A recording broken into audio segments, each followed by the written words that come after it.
Aujourd'hui, par la grâce de Dieu, nous allons parler sur 3 choses qui arrivent après notre mort.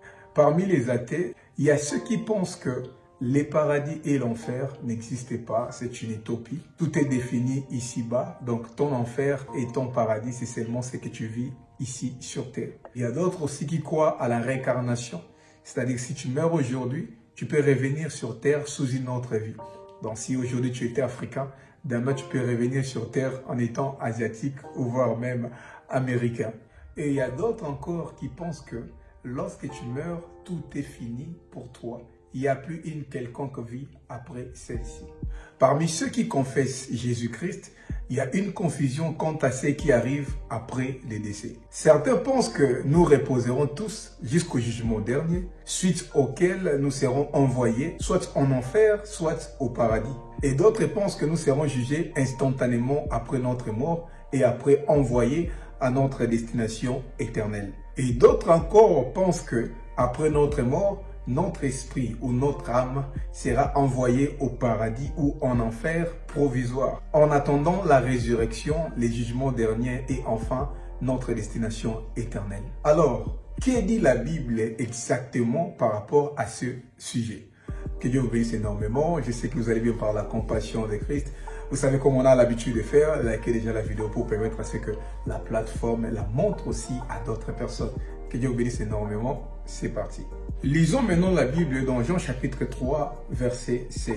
La Bible nous dit « Dieu a tant aimé le monde qu'il a donné son Fils unique, afin que quiconque croit en lui ne périsse point, mais qu'il ait la vie éternelle. » Au verset 18, la Bible dit « Celui qui croit en lui n'est point jugé, mais celui qui ne croit pas est déjà jugé, parce qu'il n'a pas cru au nom du Fils unique de Dieu. » Le verset 36, au verset 36, la Bible dit « Celui qui croit au Fils a la vie éternelle. Celui qui ne croit pas au Fils ne verra point la vie, mais la colère de Dieu demeure sur lui. » À la lumière de la parole de Dieu, selon le verset que nous venons de lire, la Bible nous enseigne d'abord que, après notre mort, l'âme et l'esprit du croyant partent directement au ciel, parce que ses péchés sont pardonnés du fait que de son vivant, il a accepté Jésus-Christ comme Seigneur et Sauveur. Il a directement la vie éternelle. Donc, pour celui qui croit en Jésus comme Seigneur et Sauveur, la mort, c'est quitter ses corps pour aller vivre auprès de lui. Ça, vous le voyez encore dans 2 Corinthiens chapitre 5, versets 6 à 8. Nous sommes donc toujours pleins de confiance et nous savons qu'en demeurant dans ces corps, nous demeurons loin du Seigneur. Car nous marchons par la foi et non par la vue. Nous sommes pleins de confiance et nous aimons mieux quitter ces corps et demeurer auprès du Seigneur. Vous le voyez encore dans Philippiens chapitre 1, verset 23. Écoute ce que la Bible dit. « Je suis pressé des deux côtés.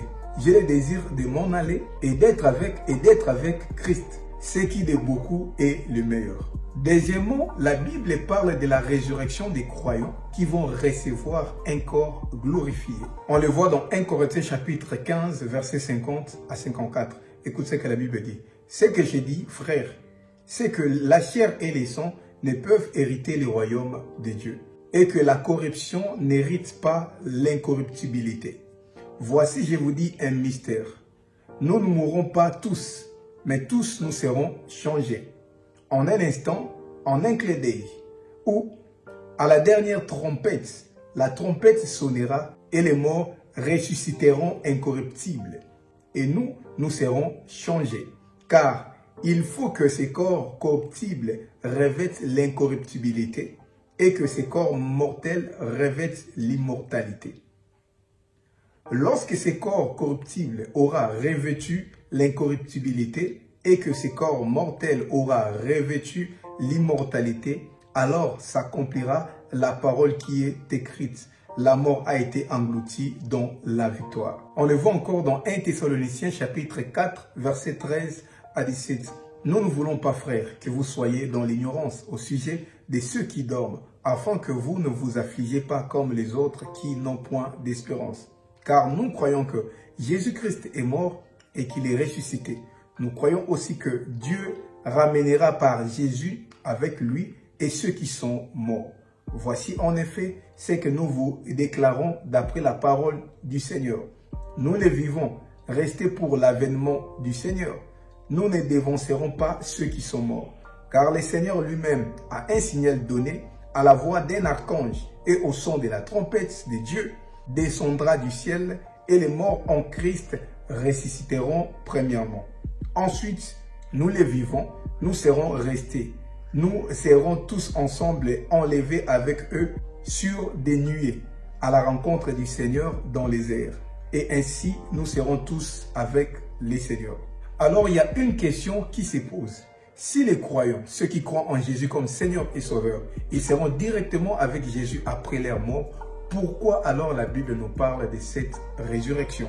Il semble que si l'âme du croyant sera immédiatement avec Jésus après sa mort, mais son corps physique se reposera d'abord dans la tombe. À la résurrection des croyants, son corps va ressusciter glorifié, puis il sera uni à son âme et à son esprit, et après, il vivra éternellement dans le nouveau cieux et la nouvelle terre dont nous parle Apocalypse chapitre 21, verset 22. La troisième chose que nous dit la Bible, ceux qui n'auront pas cru en Jésus comme Seigneur et Sauveur seront punis éternellement après leur mort. Cependant, de même les croyants seront immédiatement envoyés dans un lieu de séjour temporaire, en attente de la résurrection du jugement dernier et puis leur destinée éternelle. Luc chapitre 16, versets 22 à 23 raconte l'histoire d'un homme riche tourmenté immédiatement après sa mort. Et Apocalypse chapitre 20, versets 11 à 15 décrit la résurrection des croyants pour être jugés devant un trône blanc, puis jetés dans les temps de feu. Donc, ceux qui n'auront pas cru en Jésus ne seront pas immédiatement envoyés en enfer, mais ils vont attendre dans un royaume temporaire des jugements et des condamnations. Mais comprenez que leur destinée immédiate n'aura rien de plaisant, parce que dans Luc 16, 24, on voit comment cet homme riche s'est écrié « Je souffre cruellement dans cette flamme ». Par conséquent, comprenez qu'après notre mort, nous serons d'abord dans un ciel ou enfer provisoire. Bon, moi je serai au ciel, hein. Je dis nous seulement pour que vous compreniez. Ensuite, lors de la résurrection, il y aura les jugements derniers. Après, notre demeure, notre destinée éternelle sera définie. Ceux qui croient en Jésus habiteront le nouveau cieux et la nouvelle terre, selon Apocalypse 21, 1. Et ceux qui n'auront pas cru en Jésus seront jetés dans un feu éternel, selon Apocalypse 20, 11, 15. Donc, que tu crois en Jésus ou que tu ne crois pas en Jésus, nous tous, nous vivrons éternellement. Mais ça dépend simplement du lieu dans lequel tu vas vivre éternellement, soit en enfer, soit au paradis. Dieu t'aime tellement qu'il a envoyé son Fils afin que si tu crois en lui, que tu ne périsses point, mais que tu puisses avoir la vie éternelle. Si tu veux aller au Père, il y a un seul chemin qui est Jésus-Christ. Que Dieu vous bénisse énormément. Partagez cette vidéo, je sais que ça va sauver une vie. Que Dieu vous bénisse et on se voit à la prochaine vidéo.